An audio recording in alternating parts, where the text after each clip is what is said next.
సంఖ్యాకాండము 31వ అధ్యాయము మొదటి వచనం నుంచి 6వ వచనం వరకు ఇప్పటికే మనం అనేకమైన విషయాలను గురించి ధ్యానించాం.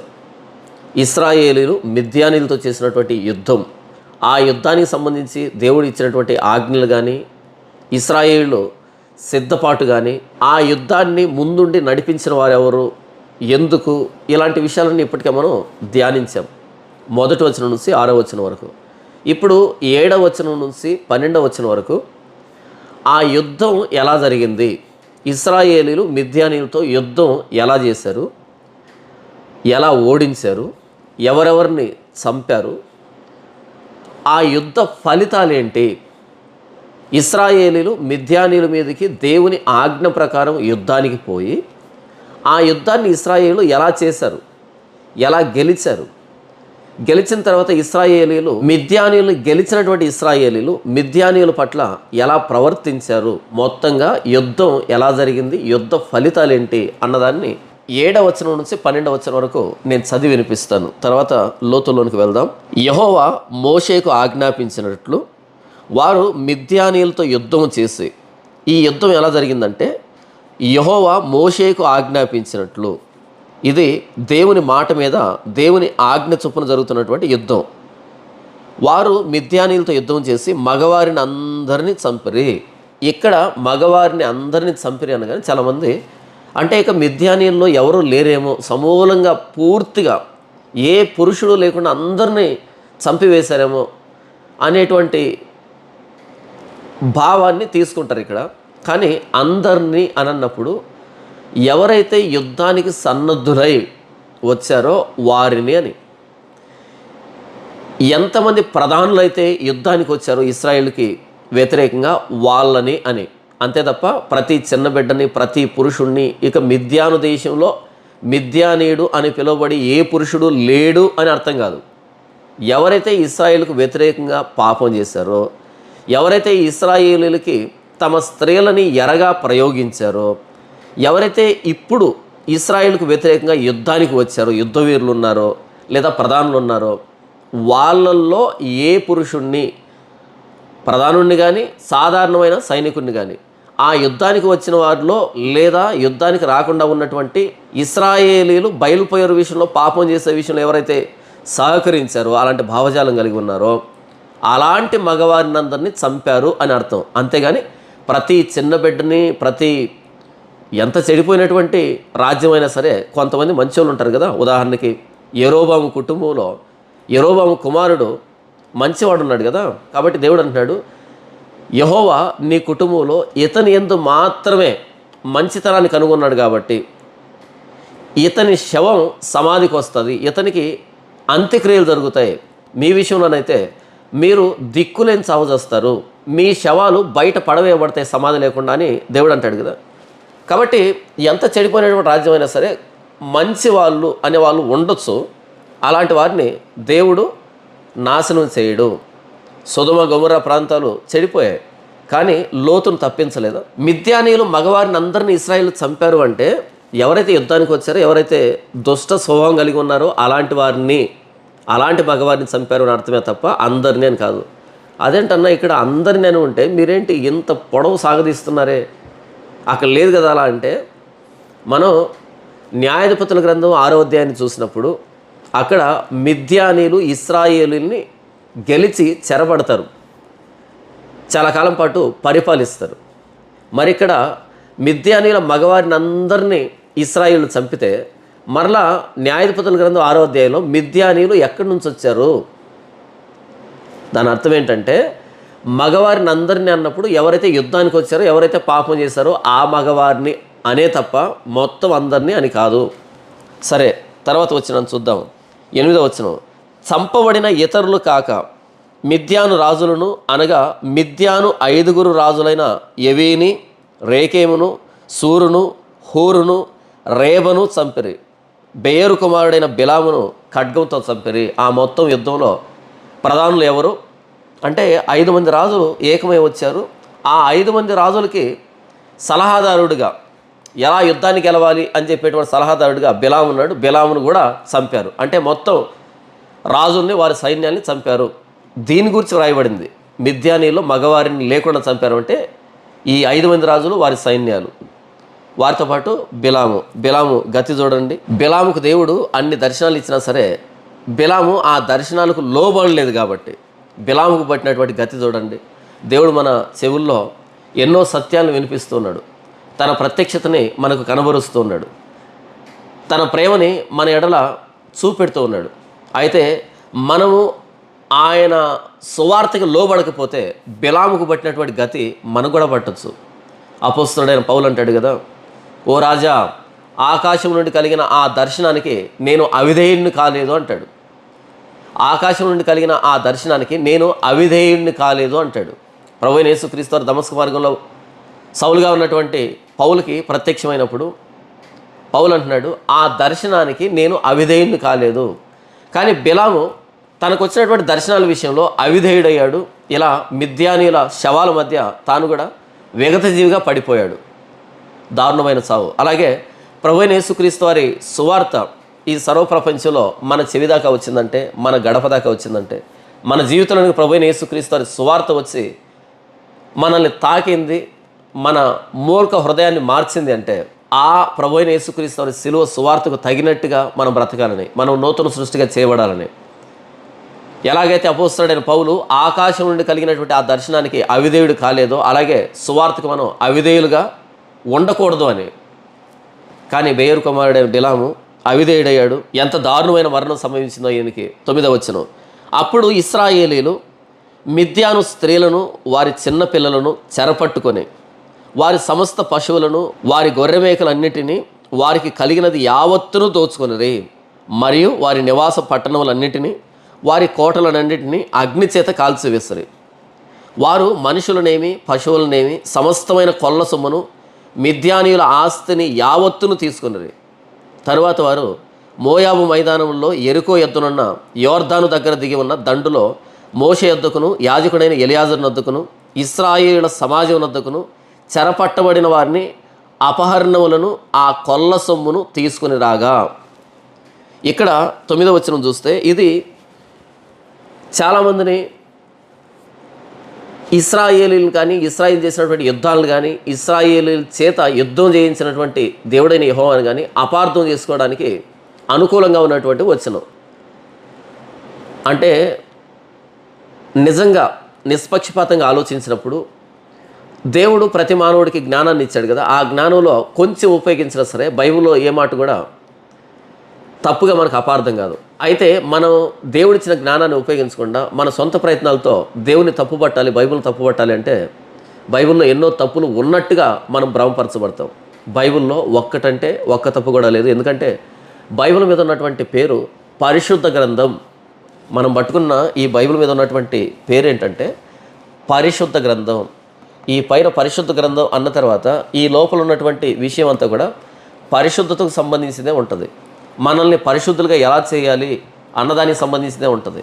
మనల్ని పరిశుద్ధులుగా చేయడానికి దేవాది దేవుడు ప్రభువైన యేసుక్రీస్తు వారిగా ఈ లోకానికి వచ్చి శిలువ మీద ఎలా ప్రాణం పెట్టవలసి వచ్చింది, ప్రభువైన యేసుక్రీస్తు రక్తంలో మనం కడగబడినప్పుడు మనం ఎలా ఉచితంగా నీతిమంతులుగా పరిశుద్ధంగా తీర్చబడతాము, అలా ఆ పరిశుద్ధమైన పరలోక స్వాస్థ్యాన్ని, ఆ పరిశుద్ధమైన దేవుణ్ణి సదాకాలం నిరంతరం మనం ఎలా ముఖదర్శనం చేస్తాము అనేదానికి సంబంధించినటువంటి ఈ రక్షణ ప్రణాళిక, ఈ రక్షణ కార్యం మాత్రమే ఉంటుంది తప్ప ఈ పరిశుద్ధ గ్రంథంలో అపవిత్రమైన విషయాలు ఉండవు, ఉండకూడదు, లేవు కూడా. అయితే దేవుణ్ణి అపార్థం చేసుకోవడానికి, బైబిల్ అపార్థం చేసుకోవడానికి ఈ 9వ వచనం ఉన్నది బాగా ఉపయోగపడుతుంది బైబిల్ వ్యతిరేకులకి, అంతంత మాత్రంగా జ్ఞానం ఉన్నటువంటి కుహనా మేధావులకి. ఒకసారి చదివినిపిస్తాను చూడండి. అప్పుడు ఇశ్రాయేలీలు మిద్యాను స్త్రీలను, వారి చిన్న పిల్లలను చెరపట్టుకొని అని వ్రాయబడింది. ఇశ్రాయేళ్లు మిద్యానుతో యుద్ధం గెలిచిన తర్వాత ఎవరిని చెరబట్టారంట? మిద్యాను స్త్రీలను, వారి చిన్న పిల్లలను. ఈ వచనాన్ని చూసారా బైబిల్ దేవుడు మిద్యాను స్త్రీలను చెరపట్టమని. స్త్రీలను చెరపడితే ఏం చేస్తారు? వ్యభిచారం చేస్తారు అనేటట్టుగా బైబిల్ దేవుడు చూసారా ఇతర రాజ్యాల స్త్రీలతో వ్యభిచారం చేయమని చెప్తున్నాడు, వారిని చెరపట్టమని చెప్తున్నాడు అనేటట్టుగా వారి అజ్ఞానాన్ని అంతటినీ ప్రదర్శించేటువంటి ప్రయత్నం చేస్తున్నారు. కాదు, ఇశ్రాయేలీలకి చాలా స్పష్టమైనటువంటి ఆజ్ఞ జారీ చేయబడింది. ద్వితీయోపదేశకాండం 21వ అధ్యాయం 1వ వచనం నుంచి 14వ వచనంలో ఇశ్రాయేలీలు ఒక రాజ్యాన్ని గెలిచినప్పుడు ఆ రాజ్యంలో ఉన్నటువంటి స్త్రీలను చెరపట్టినప్పుడు చాలా జాగ్రత్తగా ఆలోచించండి. ఇశ్రాయేలీలు మాత్రమే కాదు, సమస్త దేశాలు రాజరిక వ్యవస్థ ఉన్నప్పుడు ఒక దేశం ఇంకో దేశం మీద యుద్ధం చేసేది నిరంతరాయంగా. ఓడిపోయినటువంటి రాజ్యంలో ఉన్నటువంటి వస్తువులను కానీ వ్యక్తులను కానీ వారికి నచ్చినటువంటి దేన్నైనా సరే వాళ్ళు చెరగా పట్టుకునేవాళ్ళు. ఇది యుద్ధ నీతి. అయితే మిగిలినటువంటి రాజ్యాల వాళ్ళు ఏం చేసేవాళ్ళంటే, ఎవరైతే యుద్ధంలో దాసులుగా దొరికారో స్త్రీలు కానీ పురుషులు కానీ వాళ్ళని ఇష్టం వచ్చినట్టుగా వాడుకునేవాళ్ళు. వాళ్ళని చంపేవాళ్ళు, వాళ్ళతో వ్యభిచారం చేసేవాళ్ళు, వాళ్ళని సెక్స్ స్లేవ్స్, కేవలం వారి లైంగిక కోరికలను తీర్చుకోవడానికి బానిసలుగా వాడుకునేవాళ్ళు. ఓడిపోయినటువంటి రాజ్యానికి సంబంధించినటువంటి స్త్రీలని, వారి పిల్లల్ని ఇలా వారిని ప్రాస్టిట్యూట్స్గా మార్చేవాళ్ళు. లైంగిక కోరికలు తీర్చడానికి ఉండేటువంటి బానిసలుగా వారిని మార్చేవాళ్ళు. అయితే ఇశ్రాయేలుకు దేవుడు చాలా స్పష్టమైన ఆజ్ఞనిచ్చాడు. మీరు ఏ దేశాన్ని అయితే గెలుస్తారో ఆ దేశంలో ఉన్నటువంటి స్త్రీలను చెరపట్టిన తర్వాత వారి ఎడల మీరు ఎలా ప్రవర్తించాలి అనే దానికి చాలా స్పష్టమైన, పరిశుద్ధమైన, గౌరవమైన, శత్రు దేశానికి సంబంధించిన స్త్రీలైనా సరే వారిని గౌరవించేటువంటి ఆజ్ఞలు దేవుడు జారీ చేశాడు. దీనికి సంబంధించి ద్వితీయోపదేశకాండం 21వ అధ్యాయము 10వ వచనం నుంచి 14వ వచనం మనం చదివినప్పుడు, నీవు నీ శత్రువులతో యుద్ధం చేయబోనప్పుడు నీ దేవుడైన యెహోవా నీ చేతికి వారిని అప్పగించిన తర్వాత, ఈ వచనం ఏం చెప్తుందంటే, నీవు యుద్ధానికి వెళ్ళినప్పుడు నీ దేవుడైన యెహోవా నీకు అప్పగించిన తర్వాత, అంటే ఆ యుద్ధంలో నీవు కాదు గెలిచింది, నీ దేవుడైన యెహోవా గెలిపించాడు. కాబట్టి గెలిచిన తర్వాత నీ దేవుడైన యెహోవా చెప్పినట్టుగానే ప్రవర్తించాలి తప్ప నీ సొంత ఆలోచన చొప్పున ప్రవర్తించకూడదు అని అంటున్నాడు. ఇంతకీ ఏంటి విషయం అంటే 11వ వచనం, వారిని చెరపట్టి ఆ చెరపట్టబడిన వారిలో రూపవతి అయిన దాన్ని చూచి ఆమెను మోహించి ఆమెను పెళ్లి చేసుకున్న మనస్సయి. ఆ చెరపట్టబడిన వారిలో ఒక రూపవతి ఉంది, ఈ వ్యక్తికి నచ్చింది, అప్పుడు ఆవిడను పెళ్లి చేసుకున్న మనస్సయి. పెళ్లి వ్యభిచారం కాదు, లైంగిక బానిస కాదు, పెళ్లి చేసుకున్న మనస్సయి. పెళ్లి అనేది గౌరవప్రదమైందా లేకపోతే అవమానకరమైందా? వ్యభిచారం అన్నది అవమానకరమైంది, పెళ్లి అనేది గౌరవప్రదమైంది. పెళ్లి చేసుకోవాలంటే మనసు రావాలి కదా, నచ్చాలి కదా. ఆమెను పెళ్లి చేసుకున్న మనసు అయ్యి. ఒకసారి ఆలోచించండి, తను ఎవరంట? నీవు నీ శత్రువులతో యుద్ధానికి పోయినప్పుడు, శత్రువులతో యుద్ధానికి పోయి శత్రువుల పిల్లల్ని వారితో వ్యభిచారం చేస్తే వారిని అవమానించడం, వారిని లైంగిక బానిసలుగా మారిస్తే శత్రువుని అవమానించినట్టు శాశ్వతంగా. కానీ వారిని పెళ్లి చేసుకున్న మనసు అంటే ఎంతటి గౌరవం కదా. వాళ్ళు పాపం చేశారు కాబట్టి మరణించారు, నీ కత్తికి అప్పగించారు. అయితే వారి పిల్లలు ఏం పాపం చేశారు?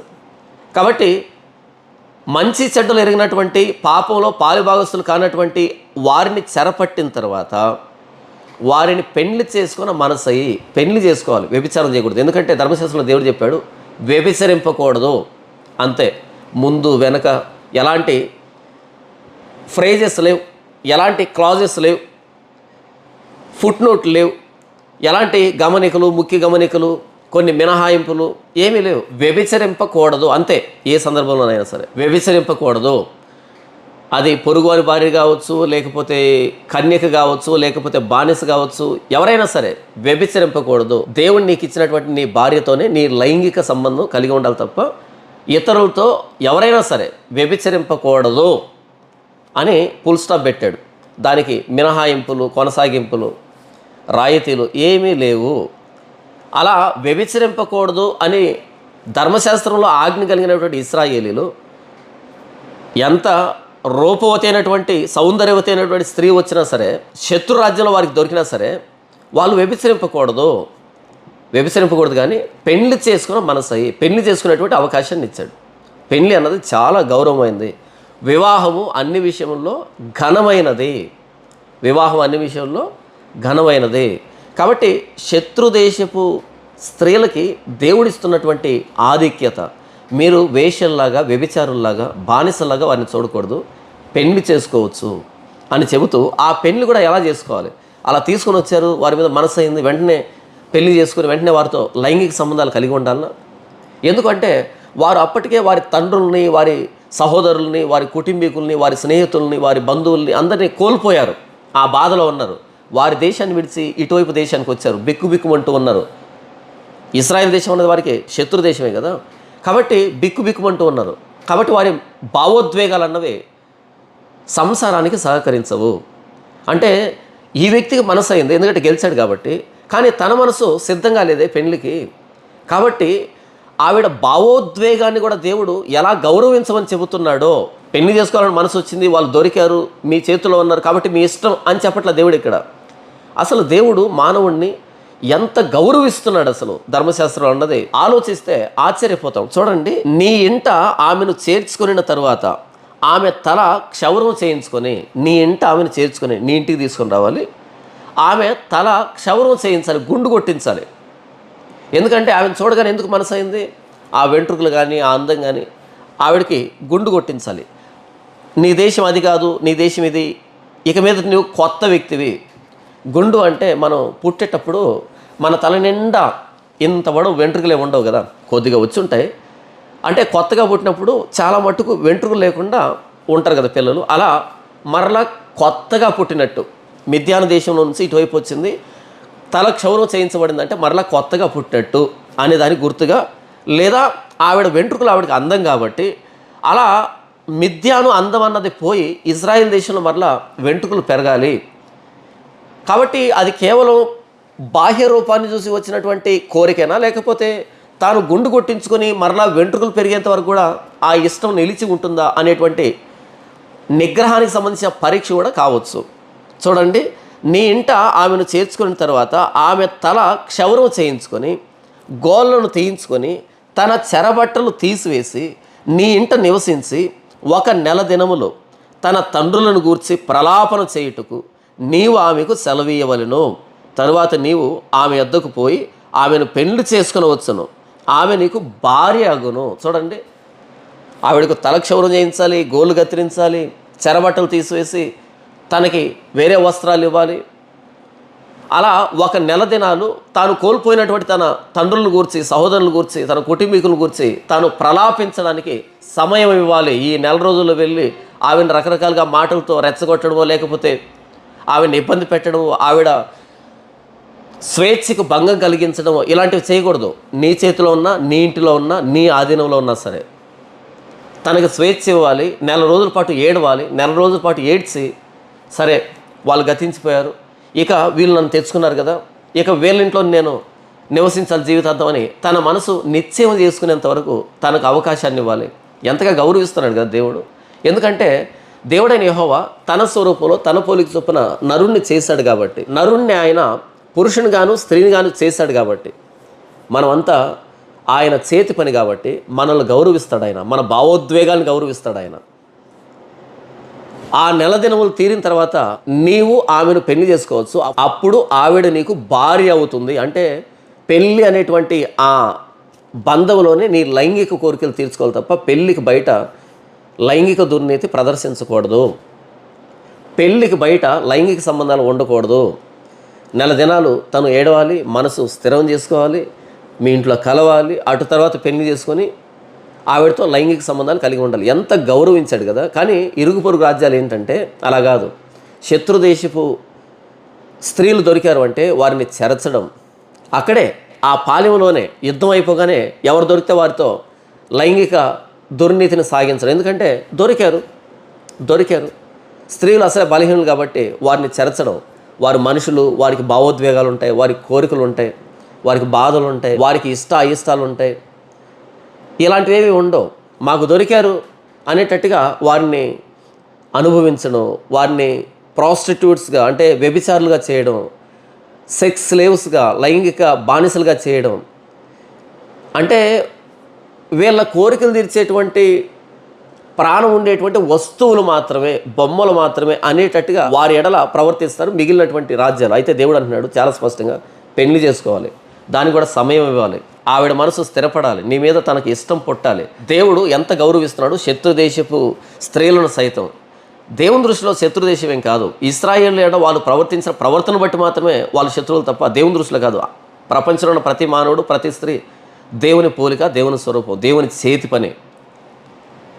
తర్వాత చూడండి 14 వచనం, నీవు ఆమె వలన సంతుష్టి నొందని ఎడల. పెళ్ళయింది, ఎందుకు ఆవిడ నచ్చలే, అప్పుడు ఏం చేయాలంటే, నీవు ఆమె వలన సంతుష్టి నందని ఎడల ఆమె మనసు వచ్చిన చోటికి ఆమెను సాగనంపవలనే కానీ ఆమెను ఎంత మాత్రమును వెండికి అమ్మకూడదు. నీవు ఆమెను అవమానపరిచితివి కనుక ఆమెను దాసివలే చూడకూడదు. ఒక్కసారి ఆమెను కూడిన తర్వాత పెళ్లి చేసుకున్నది, పెళ్లికి బయట కాదు, ఆమెను అమ్మకూడదు, తన ఇష్టం వచ్చేట్టు వదిలిపెట్టాలి, ఆమెను దాసురాలుగా చేయకూడదు. నీవు ఆమెను అవమానపరిచితివి అంటే పాపమేనా ఇశ్రాయేలుకి? ఎస్, పాపమే. అవమానపరిచితివి, తోటి స్త్రీని కానీ పురుషుని కానీ అవమానిస్తే పాపం కదా? పాపం. శత్రుదేశపు స్త్రీలకు దేవుడు ఇస్తున్నటువంటి ఆధిక్యత, హక్కు, అధికారం, స్వేచ్ఛ. సైన్యములకు అధిపతి అయిన యెహోవా ఇలాంటి ఆజ్ఞలు జారీ చేశాడు. బైబిల్ పరిశుద్ధ గ్రంథం, పరిశుద్ధుడైన దేవుని నోట నుండి వెలువడినటువంటి వాక్కు, గ్రంథస్థం చేయమన్నటువంటి పుస్తకం ఇది. సాక్షాత్తు సృష్టికర్త అయిన దేవుడు ప్రభువైన యేసుక్రీస్తు వారు శరీరధారిగా వచ్చి సిలువ మీద ప్రాణం పెట్టి రక్తం కార్చాడు. ఎందుకో తెలుసా? పాపాత్ములమైన మనల్ని పరిశుద్ధులుగా చేయడానికి, పరిశుద్ధుడైన దేవునితో సదాకాలం ఆయన ముఖ దర్శనం చేయడానికి, ఆ పరిశుద్ధ స్వాస్థ్యాన్ని పొందుకోవడానికి. అది ఈ విమోచన కార్యాన్ని గురించి చెప్పబడిందే బైబిల్. మరి ఇలాంటి బైబిల్లో అవినీతి, దేవుని చిత్తానికి వ్యతిరేకమైన, మనుషులు తప్పుపట్టేటువంటి విషయాలు ఎందుకుంటాయి? ఇక్కడ ఉండవు. కేవలం భ్రమ మాత్రమే. బైబిల్లో తప్పుపడదాం అన్నది భ్రమ మాత్రమే. మనం మూర్ఖులుగా మనల్ని మనం కనబరుచుకోవడం మాత్రమే, చచ్చి నరకానికి సిద్ధపరచుకోవడం మాత్రమే. ఆ రోజు మిద్యానీయులకు పట్టినటువంటి గతి, బేరు కుమారుడైన బిలాముకు పట్టినటువంటి గతిని మనం ముందుగా సమకూర్చుకోవడం మాత్రమే. పరిశుద్ధ గ్రంథంలో అపరిశుద్ధత ఎందుకుంటుంది? మన అపరిశుద్ధతను చూపెడుతూ ఇలా ఉండకూడదు అని చెప్పేటువంటి సందర్భాలు ఉన్నాయి, కానీ మీరు అపరిశుద్ధులుగా బ్రతకండి అనేటువంటి మాటలు లేవు. ప్రభువైన యేసుక్రీస్తు వారు ఏమన్నారు కొండ మీద ప్రసంగంలో? హృదయ శుద్ధి కలవారు ధన్యులు, వారు దేవుని చూస్తారు. అంటే హృదయ శుద్ధిని కోరుకున్నది పరిశుద్ధ గ్రంథం. పరిశుద్ధత లేకుండా ఎవడు ప్రభువును చూడడు అనే మాట పత్రికలో ఉంది కదా. పరిశుద్ధత లేకుండా ఎవరు ప్రభువును చూడరు. మరి ఇలాంటి మాటలు గ్రంథస్థం చేయబడినటువంటి ఈ పరిశుద్ధ గ్రంథంలో అపరిశుద్ధతకు సంబంధించినటువంటి ఆజ్ఞలు ఎందుకుంటాయి? అపరిశుద్ధతని సమూల నాశనం చేయండి అనే మాటలు ఉంటాయి తప్ప అపరిశుద్ధంగా బ్రతకండి అనే మాటలు లేవు, ఉండవు, ఉండకూడదు, లేవు. సరే, విషయానికి వస్తే 9వ వచనం. అప్పుడు ఇశ్రాయేలు మిద్యాను స్త్రీలను వారి చిన్నపిల్లలను చెరపట్టుకొని వారి సమస్త పశువులను వారి గొర్రె మేకలన్నింటినీ వారికి కలిగినది యావత్తును దోచుకొని. అంతే, ఒక రాజ్యం ఇంకో రాజ్యాన్ని గెలిచినప్పుడు అందులో ఉన్నటువంటి వస్తువుల్ని, పశువుల్ని, వ్యక్తుల్ని, వారిని దోచుకుంటారు. ఇది యుద్ధ నీతి.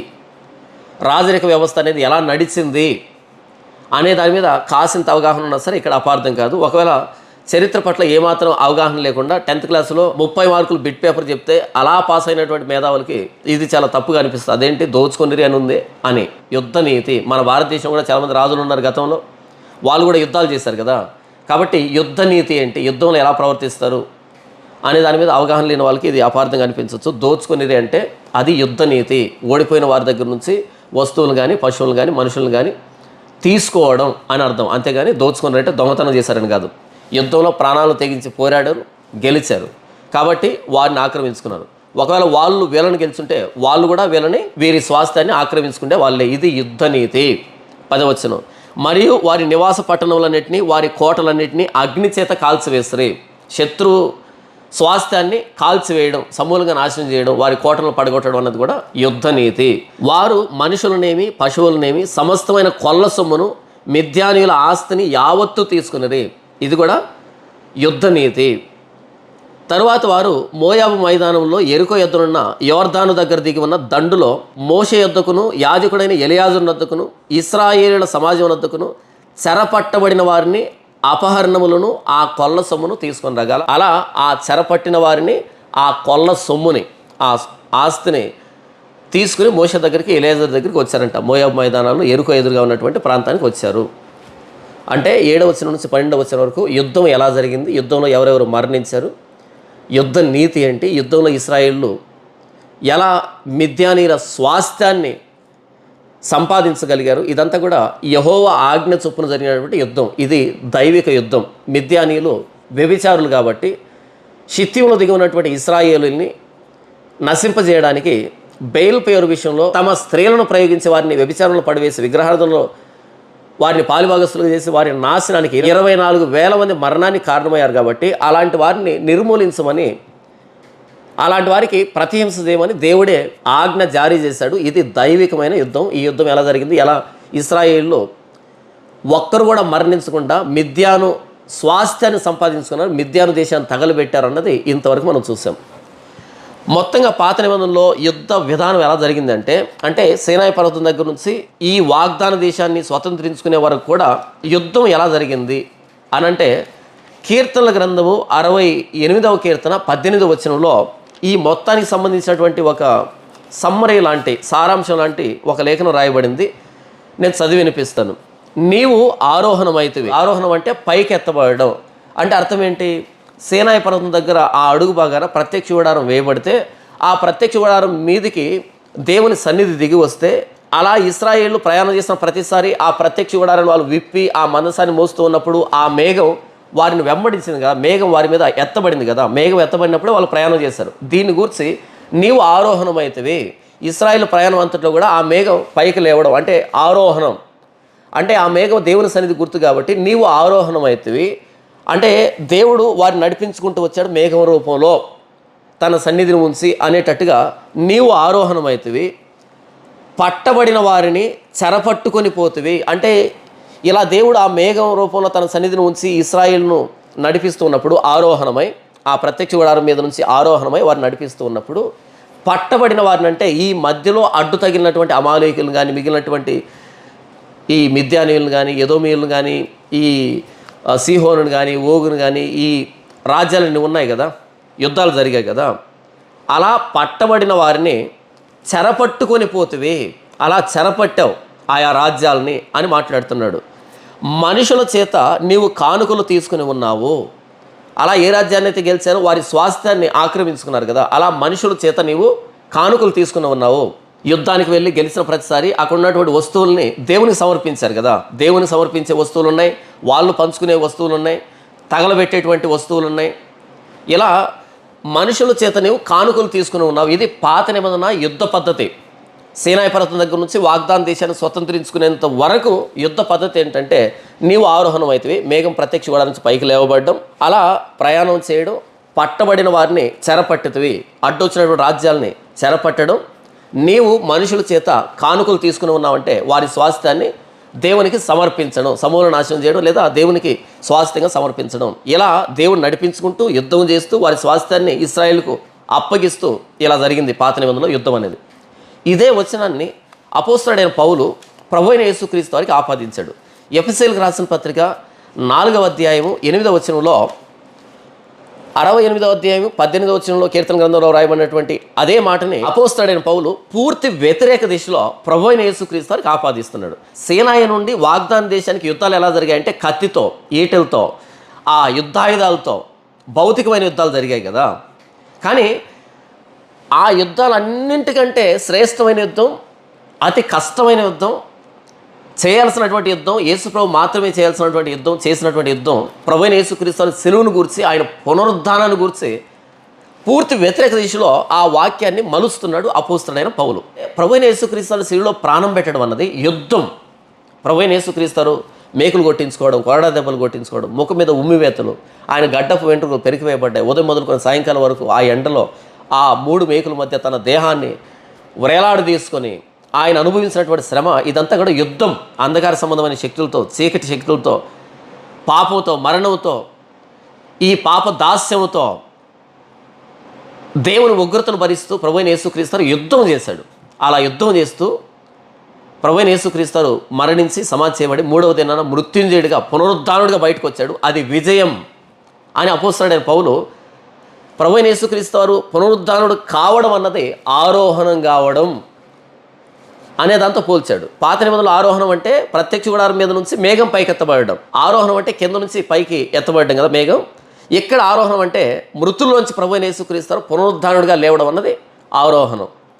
దీన్ని మనసులో పెట్టుకొని అక్కడ పాత నిబంధనలో కానుకలు తీసుకున్నాడు దేవుడు. ఇక్కడ క్రొత్త నిబంధనలో ప్రభువైన యేసుక్రీస్తు కానుకలు ఇచ్చాడు మనుషులకి. పాత నిబంధనల యుద్ధం భౌతికమైన యుద్ధం, క్రొత్త నిబంధనల యుద్ధం అసలైన యుద్ధం, ఆత్మీయ యుద్ధం, అంధకార సంబంధమైన శక్తులతో యుద్ధం, మరణంతో, పాపంతో యుద్ధం. ప్రభువైన యేసుక్రీస్తు ఒక్కరే చేయగలిగినటువంటి యుద్ధం. అందులో యేసు ప్రభు గెలిచాడు, ఆరోహణమయ్యాడు. ఆరోహణం అయితే ఈ కొల్ల సొమ్ము ఉంటుంది కదా, శత్రు రాజ్యానికి సంబంధించి కొల్ల సొమ్ము ఉంటుంది కదా, దానిని యేసుప్రభు తీసుకోకుండా యేసుప్రభు మనకిచ్చాడు అనేటువంటి ఆ భావంతో ఎంత అద్భుతంగా అపోస్తలుడైన పౌలు ప్రభువైన యేసుక్రీస్తు వారి ఆ విజయాన్ని, పునరుద్ధానాన్ని గురించి, మనకు ఇవ్వబడినటువంటి ఈవులను గురించి, అంటే ఈవులు అంటే బహుమానాలు, కానుకలు అనే దాని గురించి ఎంత బాగా వర్ణించాడు నేను చదివినిపిస్తాను చూడండి. అందుచేత ఆయన ఆరోహణమైనప్పుడు, ఆయన అంటే ప్రభువైన యేసుక్రీస్తు, ఆరోహణం అంటే పునరుద్ధానం, మరణాన్ని గెలవడం. అందుచేత ఆయన ఆరోహణమైనప్పుడు చెరను చెరగా పట్టుకొని పోయి మనుషులకు ఈవులను అనుగ్రహించనని చెప్పబడి ఉన్నది. చెరను చెరగా పట్టుకొని పోయి, చెరను చెరగా అంటే మానవుల్ని పాపం బంధించింది. పాపం చేయు ప్రతివాడు పాపానికి దాసుడు అని యోహాను సువార్తలో యేసు అంటాడు కదా. పాపం చేయు ప్రతివాడు పాపానికి దాసుడు. దాసుడు అంటే బానిస. బానిస అంటే చెరపట్టబడినవాడు కదా. పాపం చేయు ప్రతివాడు పాపానికి దాసుడు. పాపం అనే చెరలో ఉన్నటువంటి ప్రపంచం, ధర్మశాస్త్రం అనే చెరలో ఉన్నటువంటి ప్రపంచం, అపవాది అధికారం కింద, అపవాది చెరలో ఉన్నటువంటి ఈ ప్రపంచాన్ని ప్రభువైన యేసుక్రీస్తు చెరను, అపవాది చెరను కానీ, పాపపు చెరను కానీ, ధర్మశాస్త్ర చెరను కానీ, ఆ చెరను చెరగా పట్టుకున్నాడు. ప్రభువైన యేసుక్రీస్తు పాపాన్ని, మరణాన్ని, అపవాదిని ఓడించడం ద్వారా వాటిని చెరబట్టాడు. అంటే ఇప్పుడు యేసుప్రభు యజమాని, అవి బానిసలు. యేసుప్రభు చెప్పినట్టు అవి వినాలి. అలా చెరను చెరగా పట్టుకొని మనుషులకు ఈవులను అనుగ్రహించను. బహుమానం మనుషులకు ఇచ్చాడు. పాత నిబంధనలో మనుషులు ఆ స్వాస్థ్యాన్ని యెహోవాకు ప్రతిష్ఠించారు.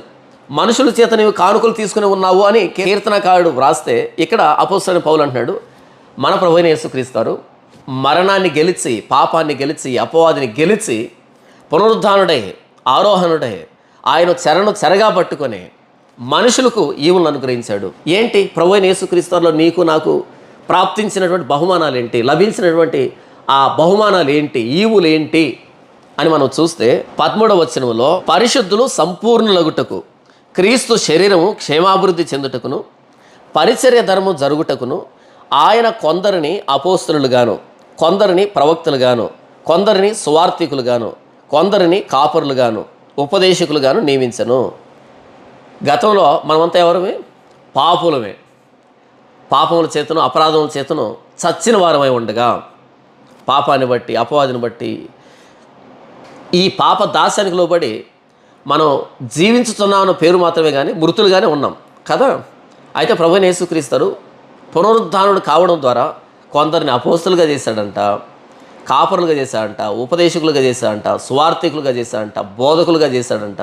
నేను గతంలో ఎన్ని పాపాలు చేశాను, ఎంత భ్రష్టుని, ఎంత దైవద్రోహిని. అయితే నన్ను ఈరోజు ఉపదేశకుడిగా, కాపరిగా, సువార్థికుడిగా, బోధించేవాడుగా చేశాడు. అంటే ఇది ప్రభువైన యేసుక్రీస్తు పునరుద్ధానాన్ని బట్టి నాకు ఇవ్వబడిన బహుమానం కాదా,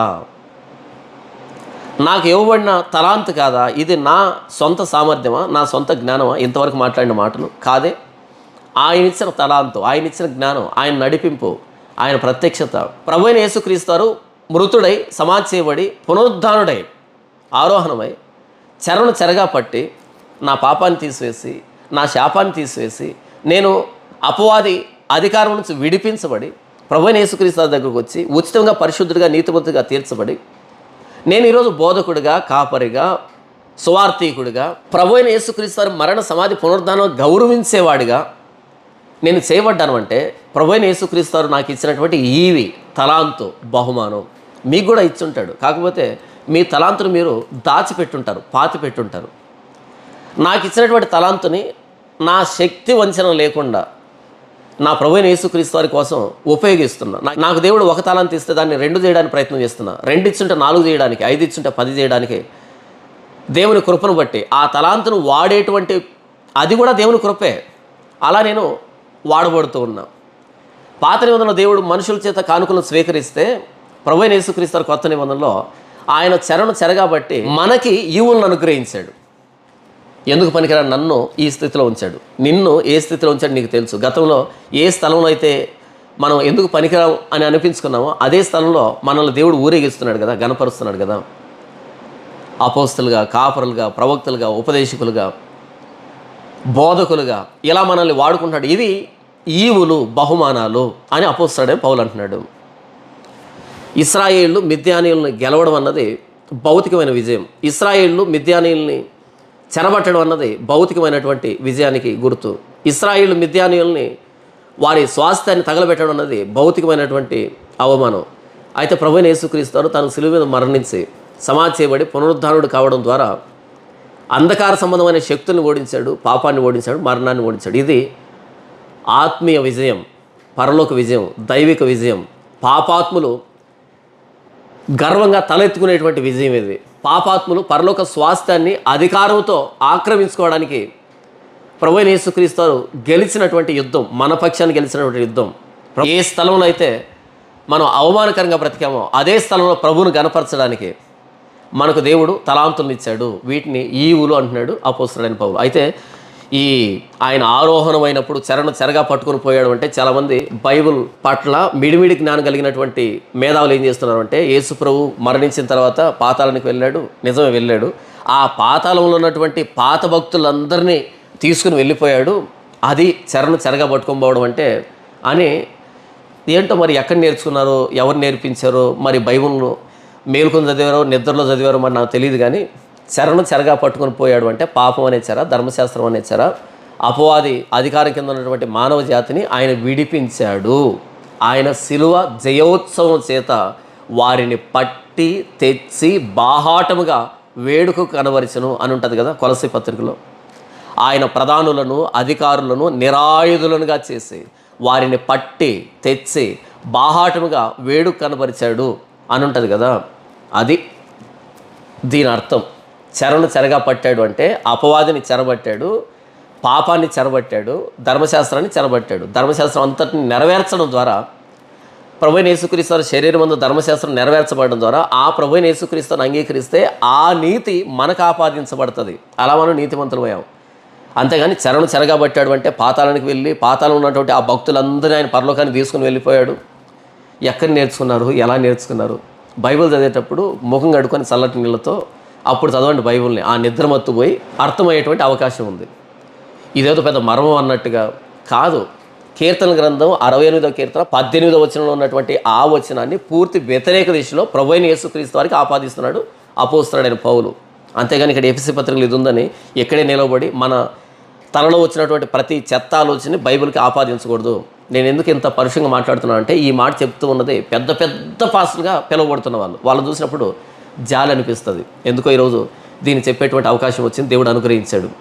కాబట్టి పాత నిబంధనలో ఇశ్రాయేలు ఎలాగైతే మిద్యానీయులను ఓడించారో, నాశనం చేశారో, ఎలాగైతే వారి స్వాస్థ్యాన్ని తీసుకున్నారో, కొత్త నిబంధనలో అంతకంటే శ్రేష్టమైన యుద్ధాన్ని ప్రభువైన యేసుక్రీస్తు మన పక్షాన చేసి మనల్ని గెలిపించాడు, మనకు ఈవులను అనుగ్రహించాడు. కాబట్టి నీకు ప్రభువైన యేసుక్రీస్తు ఇచ్చినటువంటి ఆ తలాంతు ఏంటి? ఆయన గణపరచడానికి, ఆయన మహింపరచడానికి, ఆయన రాజ్యాన్ని వ్యాప్తి చెందించడానికి, ప్రభువైన యేసుక్రీస్తు వారిని ఆయన మరణ సమాధి పునరుద్ధాన్ని గౌరవించడానికి నీకు దేవుడు ఇచ్చినటువంటి తలాంతు ఏంటి? తలాంతు లేకుండా, ఈవిని అనుగ్రహించకుండా ఆయన ఎవరిని తన రాజ్యాన్ని తీసుకోడు. కాబట్టి ఆ తలాంతుని పాతిపెట్టావా, వాడుతున్నావా? నీ పూర్ణ హృదయంతో, పూర్ణ ఆత్మతో, పూర్ణ జ్ఞానంతో, వివేకంతో నీ దేవుడైన నీ కోసం శిలువలో ప్రాణం పెట్టి తిరిగి లేచిన ప్రభువైన యేసుక్రీస్తు వారిని గౌరవించేదానికి, గణపరిచేదానికి నిన్న కష్టపడ్డావా? ఈరోజు కష్టపడతావా, ప్రయాసపడతావా? రేపు ప్రయాసపడడానికి ప్రభువైన యేసుక్రీస్తుని గణపరచడానికి సిద్ధంగా ఉన్నావా?